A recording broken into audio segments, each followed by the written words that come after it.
What's up, Chad? Hey, buddy. How's it going? Well, I think this is my last week working remotely. So last week I was in the office. This week I am back home. And you are in the office, right? Yeah, I thought this was my last week remotely, but I needed to get a lot of stuff done yesterday, and so I asked my wife if I could go in, and she said, sure, it's the last week, why not? Um, and so, yeah, so I've been here both days so Yeah. far. Yeah. Well, how's it feel to be back in the office? Um, it's good. Yeah. I mean, You yeah, seemed it hesitant. feels it just feels a little weird, Yeah. because there's Yeah. still I don't know how close to get to people, and is it Right. appropriate that we're having this meeting right now, et cetera, et cetera. Yeah. Yeah. I hear you on that. Well, did you do anything exciting over the weekend that we had? So not technically the weekend, but Thursday, you and I went out to Two Rivers and had an absolute blast. Yeah, man. That was a lot of fun. It was a ton of fun. Yeah, I created a video of us doing this. We at our local bike park, which is like Chad said, Two Rivers Bike Park. They have some things called skinnies, and those are essentially things you ride your bike on that are less than a foot, is what I'm calling a skinny. And there's about 13 of them throughout the park, and we challenged ourselves to try to ride them all. Here's what I'm gonna define a skinny as. Okay. I'm going to say a skinny is anything that is a long wooden plank instead of a series of horizontal wooden planks. Yeah, Like if you're riding on a cross section of a log, you're on a skinny, even if that log happens to be 20 inches wide. Yeah, I could definitely see that. See, I debated on whether or not because I thought about this while I was making the video, and I was like, what is really a skinny? Is a skinny a single plank of wood because that's what we see at Two Rivers as a skinny, or is a skinny something that's measured in measurements? And only I would go with measurements is what I went with, and the reason being is because I watch a lot of like videos where people are recording up in like the North Shore area, Sure. and they have a lot of skinnies and ladder bridges up there, and they have some of those that are planks, not planks, but they're boards running Ladder the bridge opposite, style. yeah, ladder bridge style, and some of those are like 4 to 5 inches wide, and Sure. like that's pretty dang skinny. So to that end, the last thing that Seth built on Burn Peak, where he just basically milled that long tree that was down and then put planks on it. Mm-hmm. I mean, that's a skinny. Yeah, It's ladder bridge style, but it's a right, skinny because that's narrow. right, yeah. So yeah, I tend to side with you now. You Well, converted me. yes, mission complete. But no, it was a ton of fun. It was just another example of some of my favorite times riding are not epic, long, super long rides. They're just going out and trying to session something and doing it over and over until you get it and just having a blast or having some type of a goal like we had where we went out to ride all of them, and whether or not we accomplish that, you'll have to wait for the video. That's right. And that's where I've got to change my mindset, because with running and with riding both, it's like, okay, I'm up to 10 miles on my Saturday run. I should probably try to get to 11. And then once you get to 11, you should probably try to get to 12. Or if you're going for 20-mile rides, you probably need to do a 50 here and there. Like, it just always seems like the only way to increase what you're doing is to increase the distance. But with mountain biking, at least, like Like, I have just let my mountain bike sit in my garage unless I went out to the trails to ride. And the last 2 days, well, not last night, but Saturday and Sunday both, and maybe Friday, I don't remember. Like, I've gotten my bike out, and I just have a single 2x4 that's 8 feet long. And I have been thinking of all kinds of different ways to set that thing up and try to ride it, because riding a 3.5-inch board, no matter how you set it up, for 8 feet is difficult. Like, that's a hard thing to do. And so I've been killing hours at a time just trying to ride this 8-foot-long 2x4. Well, you've definitely been very creative with it. Yeah. Yeah, I'm about out of ideas. But that's not something I'd ever thought to do before. And so there's so many more skills that I need to learn and that I could learn if I'm willing to just get out and think about riding differently. Right. Your mindset is on the endurance side of it, but with mountain biking, you can be so much more creative because you really came from a distance running and a distance road biking kind of background, and mountain biking was kind of just like this thing that you did occasionally on your old bike, and then you met me and somehow got suckered into buying a really awesome bike, and now you can enjoy the goof off side of biking. Exactly. Well, that's like me. My weekend, I did some stuff, but really it wasn't anything too exciting. Kind of lounged around a lot, and the exciting part was our ride on Thursday. So that I don't really have anything else to add for the weekend fun. But I know that we have been talking about trying after that skinny session to go maybe down to Bentonville sometime in the next month or so and hit some of the skinnies down there, because they have a lot of skinnies and a lot of ladder bridges that will just blow your mind. And I can't wait to take that trip and see what you think of some of the ones that I remember riding in the past. And what's crazy about that versus the last time we went to Bentonville, it was, let's do the jumps. Let's go to the rail yard. Let's go to Kohler. Let's do the jumps.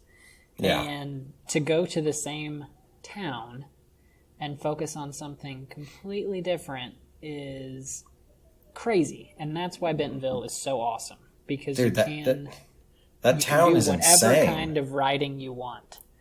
See, have you been to, I don't remember, have you been to Slaughter Pen with me near Crystal Bridges? I've been the one time that we went. I've been to the rail yard and I've been to Kohler. Yep. Rail yard and Kohler. Wow, dude. I am even more pumped now to get you out to Slaughter Pen. Slaughter Pen is, I remember it back before it was really even known. They had some crazy cool stuff, and now it's like even better. And it's even better than the last time I went to Slaughter Pen, which was probably honestly 2 years ago.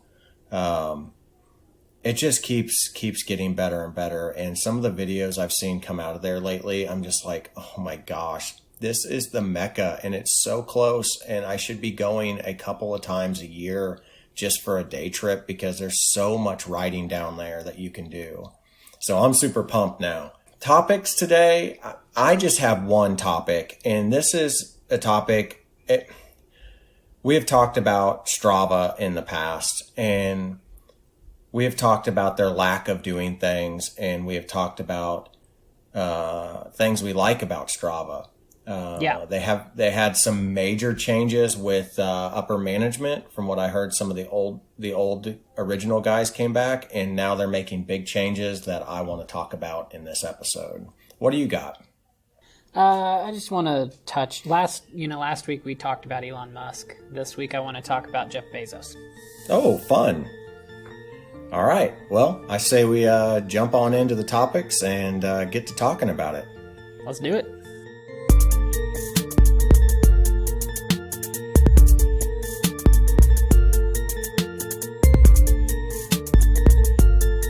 back to Lunchtime Tech Talk. I'm Chad.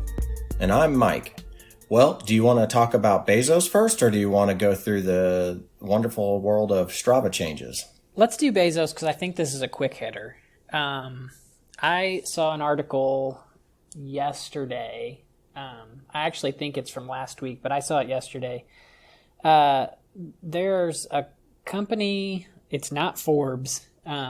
I don't remember what the company was called, but I saw this on like USA Today, and all of the aggregator sites had it. But they're predicting that Jeff Bezos is going to be the first trillionaire, and they expect him to get there in 2026.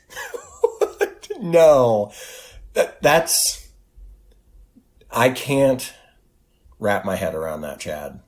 Right. So I also learned a new term over the weekend. Have you ever heard of hyper objects? I've heard of hyper cars, but not hyper objects. What's that? So a hyper object is anything that is too big to conceive of. So like the economy as a whole, like there are people who study it, but like all of the different ways that it can move and be manipulated and all that different stuff, like most people just can't even conceive of it as a whole. Or the climate, like if you talk about the whole world climate, like I think that $1 billion, and forget that, $1 trillion, I think $1 trillion is something that falls into this hyper object thing where people are like, yeah, that's a lot of money, but like you can't possibly conceive of what $1 trillion really even is. Like no, it's impossible. I mean, maybe to Jeff, but I almost think that he probably is like, I don't even know what that is. Right. Like when you have so much money that you can spend. I listened to another guy talk one time about he could buy an aircraft carrier, Chad.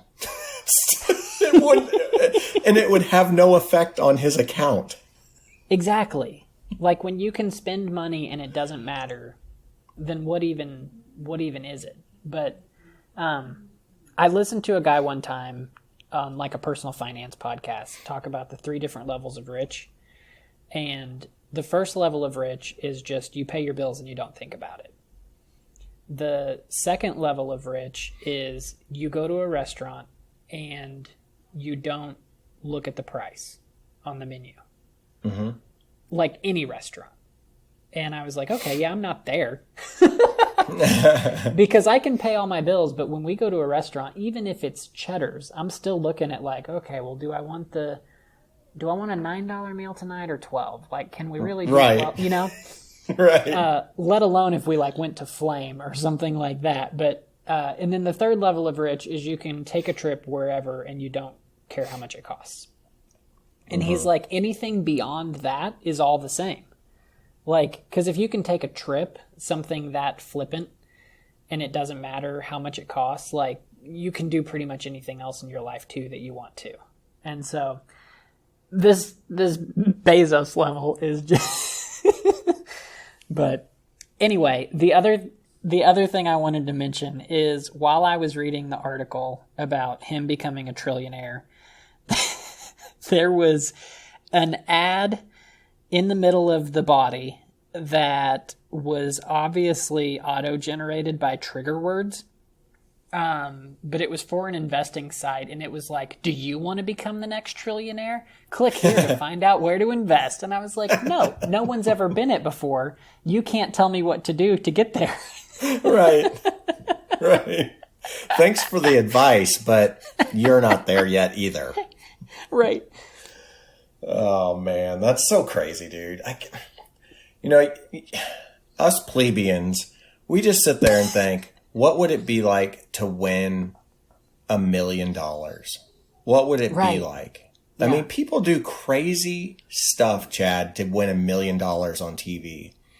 And to think $1 million would be like the equivalent of probably, I don't know, $100 to us, to him. Does that make sense? Like, if somebody gave him $1 million, it would only feel like $100. I can do this math. Oh yeah. You are the math guy. So yeah, you should do that. Probably not even $100, because if the average person makes 50,000 a year, $1 million is 20 times that. Jeez. So Okay. if you take his, I don't know, couple hundred, like couple billion a year that he makes, Yeah. and divide that by 20, Oh my gosh. the numbers are insane, right? Well, I read one time that Bill Gates was asked, like, if he saw a 20 on the street, would he bend over and pick it up? And he said that it would actually cost him money to do that, Oh my gosh. because in the second that it takes him to do that, he makes so much more than that. He could have been thinking about something else. Oh my gosh. Dude, and think about it. And Bill Gates is nothing compared to Bezos anymore. Bill Gates used to be that guy that was like, everybody's like, man, I want to be as rich as him. Now, don't get me wrong. I want to be that rich too. That would be awesome. Sure. But Yeah. Bezos is just blowing everybody out of the water. And you got to think Amazon has not been around all that long in the scheme of things. You're talking about Microsoft. It's been around forever. I mean, The 70s, yeah. yeah. So Bezos is like murdering it compared to anybody else. So crazy. So crazy. Yeah. Well, did you want me to talk about the Strava changes? Yes. Let's do that. All right. So, as I was saying at the beginning of this podcast, basically Strava went through some changes a while back, and I think we talked about them where somebody from Instagram basically went over and became one of the head guys at Strava, and then that's whenever the timeline change stuff happened Right. and annoyed everybody. Well, the original guys, from what I understand, came back to Strava and basically took it over to kind of fix it and point it in the right direction. And they've done a lot of stuff. They have done a significant number of changes just this year alone.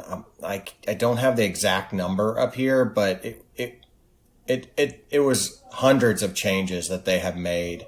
Let me stop you for a second. Okay. Help me with my timeline. The splitting up of the paid version into the 3 different kind of groups. Yeah. Was that them or the old guard? That was the old one. That was the person. That was That the was the person who Instagram came guy. from Instagram. Yeah. So Okay. they had something where they had a premium service. I don't remember what they originally called it, but then the Instagram guy came, changed some stuff, and then they came out with what they call Summit. And Summit was an extraordinarily confusing pay to play platform, basically, where it had 3 levels. And Yeah. no one could understand what all the levels did. And frankly, I think when they did that, they lost a lot of paying subscribers, because I was paying there for a while to get the premium. And then when So was Summit I. came out, I was just confused. I didn't know what I was getting, what I was paying for, and what I wasn't paying for. And so I just went back to the free one, and I haven't looked Well, back. it worked out to be a price increase for me. Mm-hmm. So I don't remember exactly what it was before, 50 or $60 a year.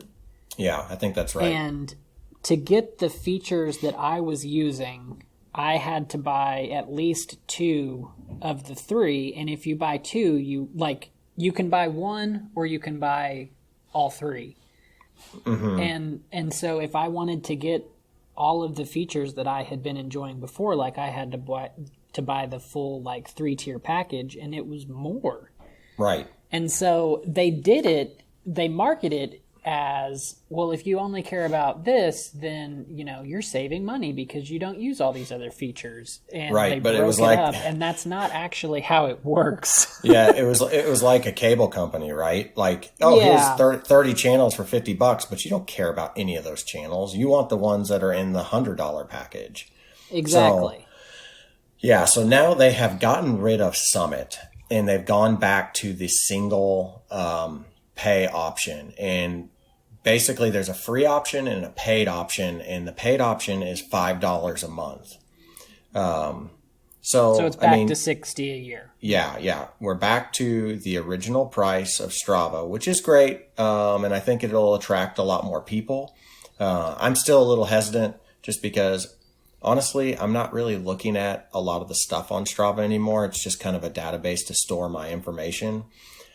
But so the big changes, other than going from Summit, the 3-tier payment system, to the single pay system and the free option, is they have basically changed the way that it works for the majority of the paid users. So just to give you kind of a perspective, Strava currently has 55 million registered users, and they also have Wow. this will blow you away here. They have 44,000 registered third-party apps. So there's Wow. 44,000 apps out there that you can access that have the ability to basically use the Strava API and pull in data and give you whatever customized chart that app is giving you. So it's a lot. And it substantially changes the way that this works for all those users and for those third-party app makers, and it's not necessarily in a positive way. Strava basically sat down and they were really blunt and said, if we don't change this structure and we don't get more subscribers, there may not be a Strava in a year. And I don't think that means that Strava will go away. What I think they're saying is Strava will have ads and Strava will potentially be sold. So they're trying to basically bring the company up from the bottom that it's been dragged through over the last couple of years and get it back to where it's a potentially profitable company. But by doing this, what they're going to do, segments are a huge thing with Strava, and that's kind of what a lot of people started using Strava for, was to see these segments and see their friends on the leaderboard, and then get the KOM for that particular segment. Exactly. Yeah. Well, those basically the non-paying users will no longer see the full leaderboard on a segment. The only thing that you're going to see if you're using the free version is you'll see the top 10 of all time and the top 10 women. You will no longer see your friends anymore.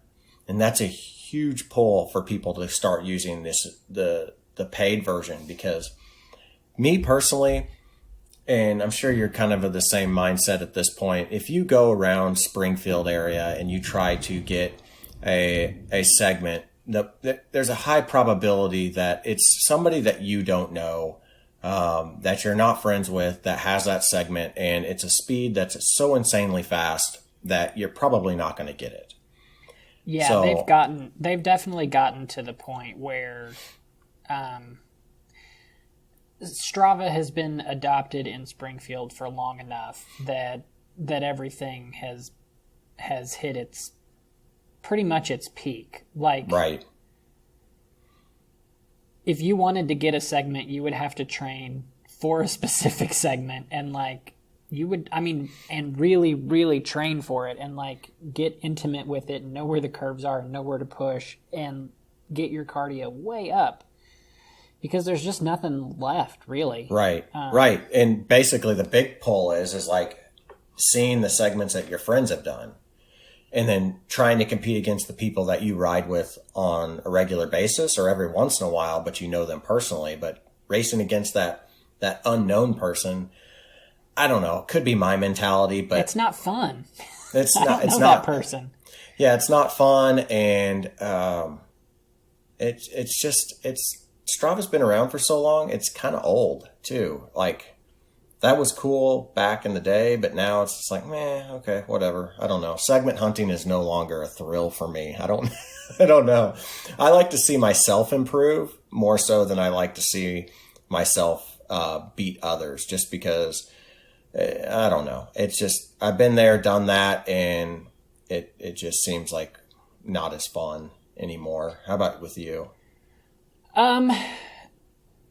I think what has happened for me I mean, you've seen me sprint on a bike. I like doing it. That's a fun thing for me to do.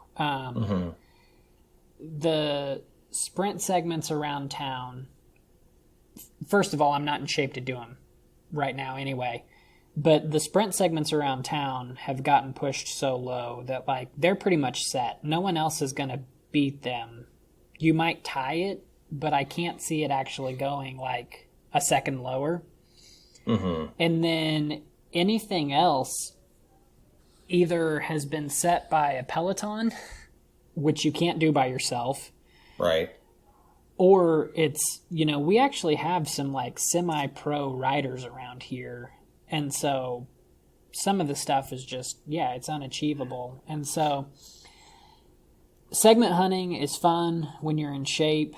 But here lately, honestly, the segment stuff has been really demoralizing for me because some of the stuff that I earned back in 2017 when I was running all the time and was in really good riding shape too. I've started getting emails all of a sudden, and I'm super bummed out about it because I am in no condition to go and try to defend my crown. Right. And so all around, it's just kind of a bummer. Yeah. So, I mean, that's going to be part of it that I probably am not going to miss. But if you like that, then you'll have to go to the paid version if you want to see the full leaderboard. The other thing, I mentioned that there are 44,000 registered third-party apps. Basically, Strava is removing the leaderboard from all those third-party apps. So, only devices that are actually going to be able to fully utilize any of this segment stuff really are devices like Garmin, Wahoo, Hammerhead, anything that basically has the Strava Live segments on there, and you'll only be able to see that information if you are paying for it. Now, I wonder if the live segments have never been really truly available to non-paid users, but there were workarounds to download segments from a website that was third party, and you were able to basically have the most recent data as of that particular point in downloading. I wonder if that's one of those apps that it's going to be broken for. I don't know. I mean, I can't even remember what that app was that I have used in the past, but yeah, I mean, I mean, if you're really into it, just pay the $5 a month and use your Garmin or your Wahoo to basically get the live segments. Because, I mean, if you're into segments, then that's definitely worth it. But those third-party apps are probably scrambling at this point of like, crap, my service basically isn't working anymore. The next big thing is non-paying users will no longer get to use a web route builder. So if you use Strava to actually design like a bike route or a running route, if you are a non-paid user, then you won't be able to have access to that, which to me, that particular feature definitely seems like a premium feature. I mean, if they're going to put something behind a paywall, a route builder, to me, yeah, okay, that makes a lot of sense because that wasn't an original draw to Strava back in the day. They didn't have that, and now they do, and it definitely seems like a premium service to me. Yeah, so I have 5 routes in Strava. All of them were created between June and August of 2017. Yeah. So yeah, this is something that I forgot they even had. So right. This isn't necessarily a huge draw for me. And personally, if I want to create a route and Strava won't let me do it, my Garmin does. Yeah. So I still have the ability, Yeah. I mean, that makes sense. I mean, there are so many other options out there. And really, truthfully, I never really used the route creator unless I was going to be doing like a long bike ride. And that was about it. I mean, if it's for a run or something like that, I can pretty much kind of map it out in my mind because I know the area that I'm in. Right. But yeah, so that's something that I think should be a premium feature anyways. And so if you're used to building your routes on Strava, maybe you should consider, paying the premium, because I would imagine that that's a very high software development intensive type application on their system that requires a lot of updating and a lot of constant maintenance to fix issues with it.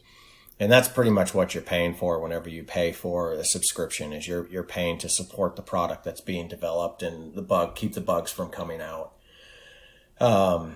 Something that I don't really know I don't really remember using this, but maybe non-payer users will basically no longer have what they call matched runs. And now that's a basic. Yeah, this feature would automatically compare runs on the same route, pace and speed. For your own self, not for other people, like just you. Yeah, that's what it's saying. I mean, maybe I used it.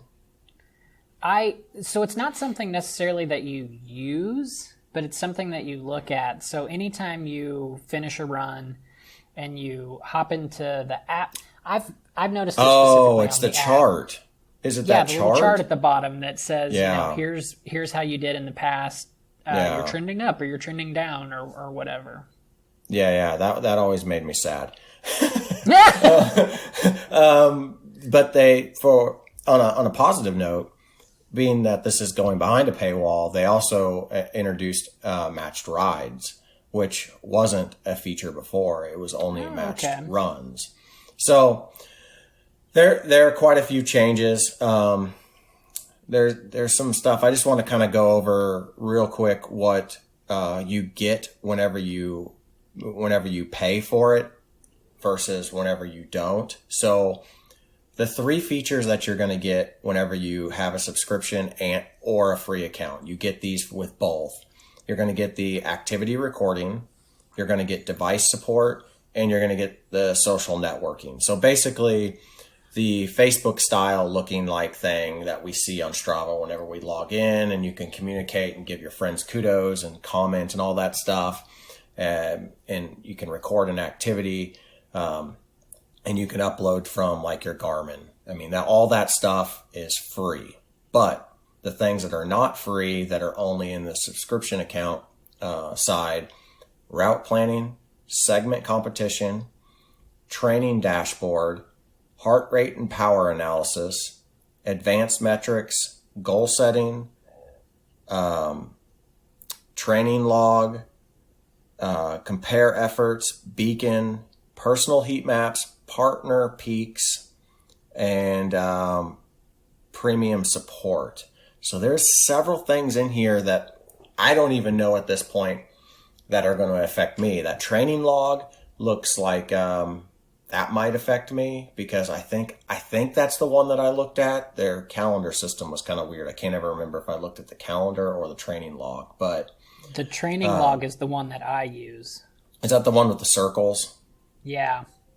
Yeah, that one was a cool one where it would show you like a bigger circle if you did like a longer run or a longer bike ride, and it would be a smaller circle if it was a shorter one. And they're color coded based on activity. Yeah. Yeah. So, I mean, there are several things that we will probably see the effects of, but it'll probably take a little while.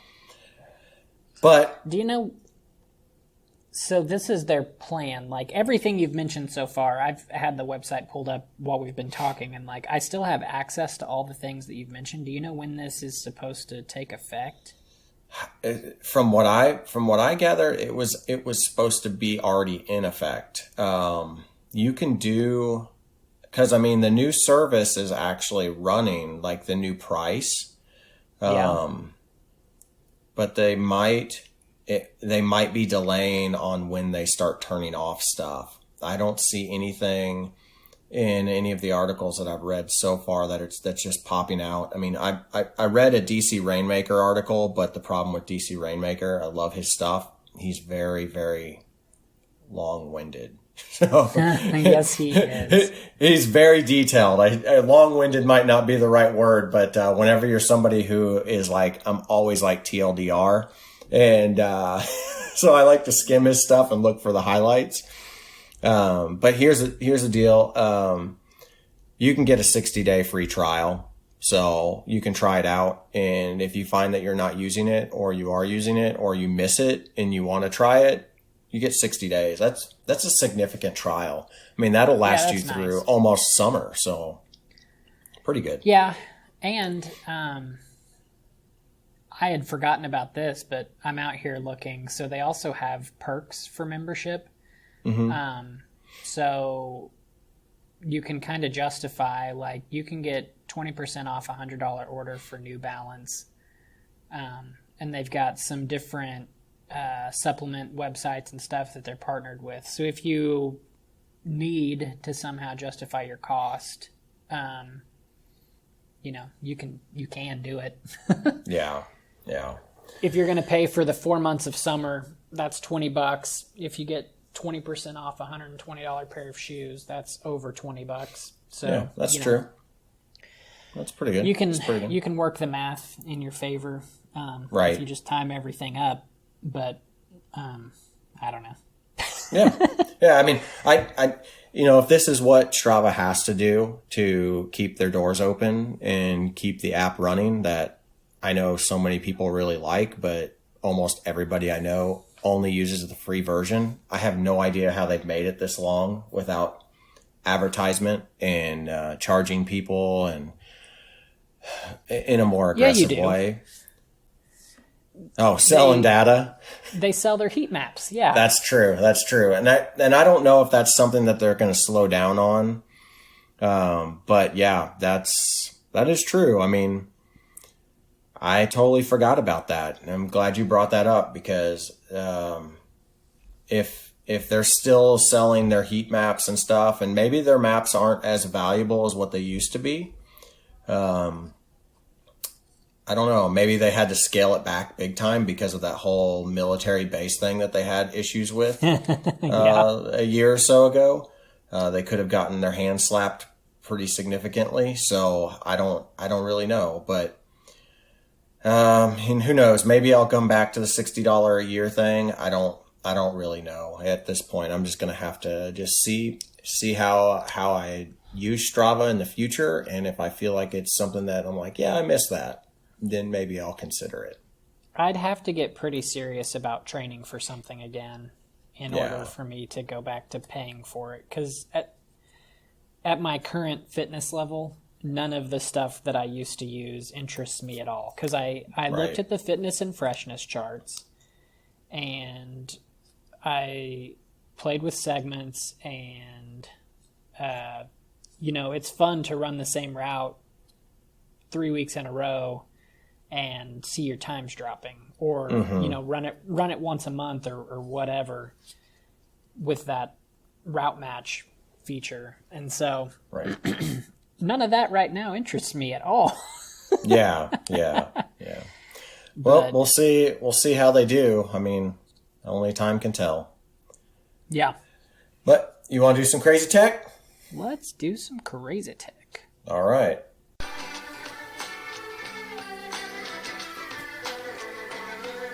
Would you choose the Apple or the Droid? Safety or open source? It's Thursday and now it's time for Crazy Tech. LT3's hanging out, yeah. It's Thursday and now it's time for Crazy Tech. The Crazy Tech, yeah. Yeah, so your songs. What'd you think of that one? Chad, your creativity is just, it's off the chart. What? So when I recorded that the other night, I sent you a picture. What'd you think of my setup? Hey, you know what? Your setup was awesome, because you made a mini sound studio in your bathroom, which is great. You got to do what you got to do, right? You got to do what you got to do. I had blankets hanging everywhere. But Yeah, anyway, that it was works, fun. man. That works. I'll go first. Mine is more of a functional crazy tech. Since I got this iPad, it's been really fun to kind of play around with some different apps. And you know me, I like to draw and doodle and all that stuff. So I bought this app called Procreate. And if you're an iPad user and you have an Apple Pencil, you probably have heard of this app, or if you're an artist. And it's been around for quite a while. I mean, I think even longer than the iPad Pro and the Apple Pencil. I don't even know when it was first originally made. But the part that blows me away is that you can spend $10, $9.99 on an app and get something that is like professional grade. And with this app, basically it's an artist app that allows you to draw using any and every type of artist type pencil, pen, paint. You can do an oil painting with it, and it'll actually come out and look like a real oil painting if you know how to use that type of material. It's so crazy. You can change your brush width, your opacity. I mean, it's really insane what you can do with this app. It's basically you're limited by your ability and your imagination. The app is so well made and so user friendly that anybody can pick it up and start drawing with it. And if you're a really good artist, you can make some really crazy stuff. I went online just to kind of see what people could actually make with this, and they're making professional grade quality paintings and drawings and all kinds of different things. It's impressive what $10 will get you nowadays in the App Store. So yeah, that's if you just think about like, so you like to draw and stuff. Mm-hmm. You might like to paint, but there's a barrier to entry there where yes. You got to buy an easel, and you got to buy canvas, and you got to buy paints, and you got to buy brushes, and you got to buy all this stuff, and you don't really know if you would like it, but you think you might. Right. Like, if you can spend $10 to get an app that lets you dabble in painting, like, you might actually decide that you like it enough that, you know what, I am gonna buy a cheap canvas and just see what this is all like. But it gives you that entry level kind of insight to let you dabble. Check it out. Yeah, that's the word I was looking for. Let you dabble at no additional cost. So I could switch between, maybe I like color pencils, maybe I like watercolors, maybe I like pastels.